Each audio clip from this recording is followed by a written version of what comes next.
എനിക്ക് ICICI ബാങ്കിന്റെ make my ട്രിപ്പിന്റെ ഒരു കോ ബ്രാൻഡഡ് ക്രെഡിറ്റ് കാർഡ് കിട്ടി. വന്നു കഴിഞ്ഞപ്പോഴത്തേക്കും വലിയൊരു ബോക്സ്. നമുക്കൊന്ന് അൺബോക്സ് ചെയ്ത് നോക്കാം. ഇതാണ് ക്രെഡിറ്റ് കാർഡ് വരുന്നത്. ഇതിനകത്ത് 2 ക്രെഡിറ്റ് കാർഡ് ഉണ്ട്. ഒന്ന് മാസ്റ്റർ കാർഡ്, ഒന്ന് റുപ്പേ കാർഡാണെന്ന് തോന്നുന്നു. ഇത് വലിയൊരു പെട്ടിയായിട്ടാണ് വന്നേക്കുന്നത്. ഇനിയുണ്ട്. ഓക്കെ, വലിയൊരു സ്റ്റാൻഡായിട്ട് നല്ല രസമുണ്ട് കേട്ടോ കാണാൻ. അപ്പം ഇതൊരു മാസ്റ്റർ കാർഡാണ്, ഇതൊരു റുപ്പേ കാർഡാണ്. സോ 2 കാർഡുകളാണ് എൻ്റെ അകത്ത് വന്നേക്കുന്നത്.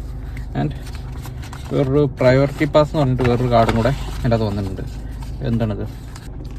ഓക്കെ, ഈ പ്രയോറിറ്റി കാർഡ് വരുന്നതെന്ന് പറഞ്ഞാൽ പ്രയോറിറ്റി പ്രോഗ്രാമിന് വേണ്ടിയിട്ടുള്ളതാണ്. അതായത് കോംപ്ലിമെൻ്ററി ലോഞ്ച് ആക്സസും കാര്യങ്ങളെല്ലാം കൂടെ വരുന്ന ഒരു കാർഡാണ്. സോ അതിന് വേണ്ടിയിട്ടാണ് ഈ പ്രയോറിറ്റി കാർഡ് നമ്മൾ ഉപയോഗിക്കേണ്ടത്.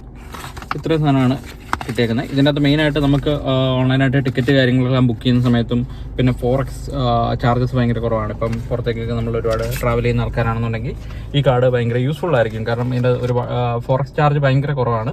ആൻഡ് നമ്മൾ മേക്ക് മൈ ട്രിപ്പ് വഴിയാണ് ബുക്കിംഗ് കാര്യങ്ങളൊക്കെ നടത്തുന്നതെങ്കിൽ നല്ല എമൗണ്ട് ഡിസ്കൗണ്ടും കിട്ടുന്ന ഒരു കാർഡാണ്. സോ അതുകൊണ്ടാണ് ഞാൻ ഈ കാർഡ് ഓൺലൈനിൽ ഒരു ഓഫർ ഉണ്ട സമയത്ത് ഞാൻ അപ്ലൈ ചെയ്ത്. അപ്പോൾ അങ്ങനെയാണ് എനിക്ക് ഈ കാർഡ് കിട്ടിയത്. സോ ഏതായാലും അടിപൊളിയായിട്ടുണ്ട്.